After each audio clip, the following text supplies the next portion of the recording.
आज की एक और बड़ी खबर कानपुर से आई। कानपुर के दंगे के केस में आज दो डेवलपमेंट हुए। पहला यह कि दंगे के तार अब पीएफआई से जुड़ गए हैं। पुलिस ने इस केस के सिलसिले में पीएफआई के 3 मेंबर्स को गिरफ्तार किया है। और दूसरा यह कि दंगे के मुख्य आरोपी हयात जफर हाशमी को आज अदालत में पेश किया गया। पुलिस ने जफर हाशमी को 14 दिन की पुलिस कस्टडी के लिए मांगा, लेकिन कुछ टेक्निकल प्रोसीजर की वजह से कोर्ट अब इस पर कल फैसला करेगा। कानपुर हिंसा के मामले में पुलिस अब तक 54 आरोपियों को गिरफ्तार कर चुकी है। अब पुलिस का फोकस इस बात पर है कि हिंसा की साजिश को अमली जामा पहनाने के लिए फंडिंग कहां से आई, पैसा कहां से आया। इसी सिलसिले में पीएफआई का नाम सामने आया। पुलिस ने पीएफआई के 3 मेंबर्स मोहम्मद उमर, मोहम्मद नसीम अहमद और सैफुल्लाह को अरेस्ट किया है। इन तीनों को 2020 में एंटी-सीएए प्रोटेस्ट के दौरान भी गिरफ्तार किया गया था। पता चला कि ये तीनों लोग कानपुर हिंसा के मास्टरमाइंड हयात जफर हाशमी के कांटेक्ट में बने हुए थे। हाशमी को लेकर शक है कि उसे विदेशों से फंड्स मिलते थे। जांच के दौरान हयात जफर हाशमी के 3 अकाउंट्स के बारे में जानकारी मिली है, जिसमें करोड़ों का लेन देन हुआ है। 2019 में जफर हाशमी ने कानपुर के बाबूपुरवा इलाके के एक प्राइवेट बैंक में खाता खोला। 30 जुलाई 2019 को इस अकाउंट में 3 करोड़ 54 लाख रुपए जमा किए गए। सितंबर 2021 को 98 लाख रुपए एक मुश्त निकाले गए। अभी इस खाते में 1 करोड़ 27 लाख रुपए बचे हुए हैं। इसी तरह जांच एजेंसियों को हयात जफर हाशमी के 2 और बैंक अकाउंट्स के बारे में इंफॉर्मेशन मिली है। ये अकाउंट भी 2019 में खोले गए थे। इन खातों में भी करोड़ रुपए का लेन देन हुआ और अभी भी इनमें 11.5 लाख रुपए जमा है। जफर हाशमी तो पुलिस की गिरफ्त में है, लेकिन पुलिस ने पीएफआई के भी जिन 3 मेंबर्स को अरेस्ट किया है, अब उनके बैंक अकाउंट की जांच भी की जा रही है। पुलिस को पीएफआई के 2 और मेंबर्स की तलाश है, जिनके नाम का खुलासा पुलिस ने अभी नहीं किया है। हालांकि जैसे ही कानपुर दंगे में पीएफआई का नाम आया तो पीएफआई के लीडर्स एक्टिव हो गए। बेंगलुरु से पीएफआई के सेक्रेटरी अनीस अहमद ने कह दिया कि पुलिस कोई भी कहानी बना ले, लेकिन इतना तय है जिन 3 लोगों को कानपुर दंगे में अरेस्ट किया गया है, उनका पीएफआई से कोई लेना देना नहीं है। सैफुल्लाह, मोहम्मद नसीम और मोहम्मद उमर, ये 3 लोग हैं जिनके बारे में कहा जा रहा है कि पीएफआई के मेंबर हैं, इनको अरेस्ट कर लिया। क्या ये लोग पीएफआई के मेंबर हैं? देखिए, हमने भी हमारे वहाँ के एडॉक कमेटी से इसके बारे में सुना था, तो हमारे यूपी में जो है मेंबरशिप नहीं है।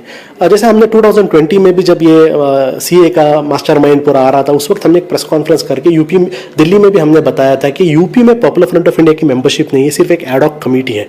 ये जो नाम आप बताइए हमारे एडॉक कमेटी में नहीं है, तो ये लोग जो है पॉपुलर फ्रंट से मेंबरशिप नहीं है। लेकिन क्या होगा, किसी को भी अरेस्ट करके उनको पीएफआई लिंक करके बताया जा रहा है, और वही इस बार भी कानपुर में भी हो रहा है। आप जानते होंगे कि स्टार्टिंग के जो 3 एफआईआर फाइल हुए थे कानपुर में, वो तीनों एफआईआर में पॉपुलर फ्रंट का नाम उसमें नहीं था, क्योंकि कोई भी लिंक सामने नहीं आया था। कानपुर में दंगे के बाद एक और खबर यह आई कि वहां पर इस तरह के मैसेज फैलाए जा रहे हैं कि हिंदुओं की दुकानों से सामान मत खरीदो, हिंदुओं का बॉयकॉट करो। पुलिस ने इस तरह के मैसेजेस की जांच की तो पता चला कि कई व्हाट्सएप ग्रुप्स हैं जिनके जरिए इस तरह के जहरीले नफरत वाले मैसेज सर्कुलेट किए जा रहे हैं। हैरानी तब हुई जब एक व्हाट्सएप ग्रुप ऐसा मिला जिसके एडमिन समाजवादी पार्टी के विधायक इरफान सोलंकी हैं।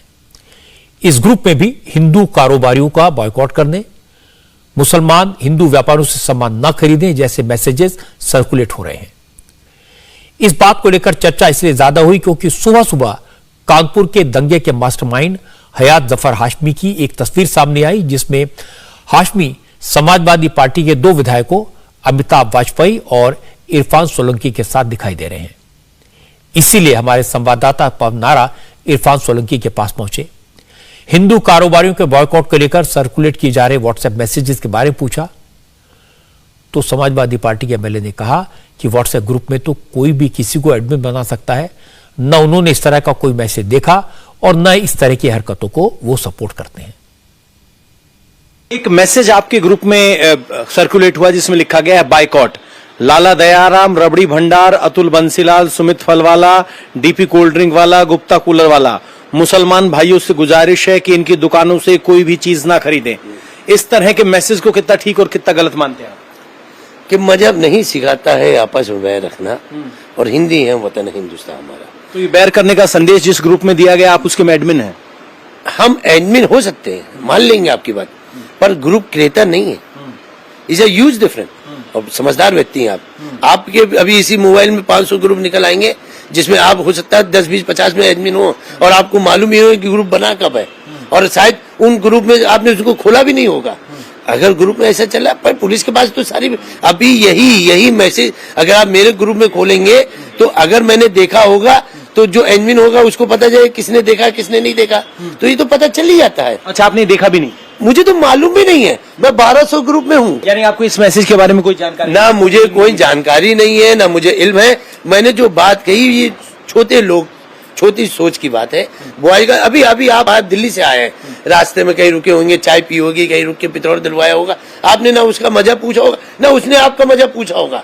उसको बेचना है, आपको खरीदना है, लेन देन करनी है। हाँ, ये लोग जो ऐसी बातें करते हैं, मैं ऐसे लोगों की निंदा करता हूँ, ये बात नहीं होनी चाहिए। हालांकि ये सफाई देने के तुरंत बाद इरफान सोलंकी समाजवादी पार्टी के 2 और विधायकों अमिताभ वाजपेयी और रूमी हसन को लेकर पुलिस कमिश्नर के पास पहुंच गए। इरफान सोलंकी ने कहा कि एक तरफा कार्रवाई हो रही है।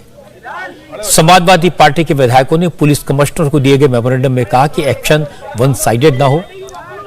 इसके साथ ही जिन लोगों को गिरफ्तार किया गया उनके खिलाफ पत्थरबाजी का केस हो, एनएसए और गैंगस्टर एक्ट की धाराएं हटाई जाएं।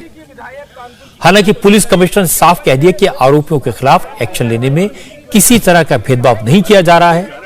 धाराएं कौन सी लगानी है ये जुर्म के हिसाब से तय होगा, सियासत के हिसाब से नहीं होगा। पुलिस 2 मोर्चों पर काम कर रही है। एक तो आरोपियों की पहचान और धरपकड़, और दूसरी तरफ इलाके में हालात नॉर्मल करने की कोशिश। पूरे इलाके में पुलिस की कड़ी नजर है, खासकर नई सड़क और परेड इलाका जहां हिंसा हुई थी वहां ड्रोन से सर्च ऑपरेशन चल रहा है। ड्रोन का इस्तेमाल करने की वजह है कि इस इलाके में कई ऊंचे घर हैं और जुमे के नमाज के बाद इन्हीं घरों की छतों से पत्थर फेंके गए। अब ड्रोन के जरिए चेक किया जा रहा है कि फिर किसी घर की छत पर पत्थर तो इकट्ठा नहीं किए गए। 2 दिन बाद फिर जुमे की नमाज होनी है। पुलिस की कोशिश है कि दोबारा पिछले जुमे जैसे हालात पैदा ना हो। ड्रोन का ऑब्जेक्टिव सिंपली ऊपर से हम लोग देख ले रहे हैं। एक बार आज पूरी ज्योग्राफी हम लोग देखेंगे और उस ज्योग्राफी से हम लोगों को ये पता चल जाएगा कि आगे हम लोग किस तरह से ड्रोन से स्ट्रेटेजी बनाएंगे। आगे आने वाले दिनों में छतों पे नज़र रखी जा सकती है, इनसे गलियों पे नज़र रखी जा सकती है। किस जगह से कितनी भीड़ किधर से आ रही है वो हम पहले से इसको देख सकते हैं और अपनी स्ट्रेटेजी तैयार कर सकते हैं। पत्थर भी दिख जाएंगे कम से कम, क्योंकि पत्थरों का इस्तेमाल बहुत ज्यादा हुआ था पिछली बार, अगर छत पे इकट्ठा किए होंगे। बिल्कुल सही बात है, पत्थर है या कोई भी संदिग्ध गतिविधि है ऊपर, वो हम लोगों को पहले से ही नजर में आ जाएगी और हम लोग उसके विरुद्ध कार्रवाई कर सकते हैं। कानपुर पुलिस ने जिस मुस्तैदी से काम किया, जितनी तेजी से और ट्रांसपेरेंसी से आरोपियों की पहचान की, आरोपियों को गिरफ्तार किया, उसकी तारीफ होनी चाहिए। पुलिस को सपोर्ट भी मिलना चाहिए। यह अच्छी बात है कि पुलिस इस बात का ध्यान रखकर एक्शन ले रही है कि भविष्य में ऐसे हालात न बनने पाए। लेकिन आरोपियों के बैंक अकाउंट से करोड़ों रुपए मिलना, करोड़ों का ट्रांजैक्शन होना, पीएफआई का नाम कानपुर की हिंसा से जुड़ना, यह चिंता की बात है। प्रशासन को इस पर खास ध्यान देने की जरूरत है। इंडिया टीवी हर वक्त हर जगह डाउनलोड करने के लिए सर्च करें India TV news Google play store या ऐप स्टोर पर।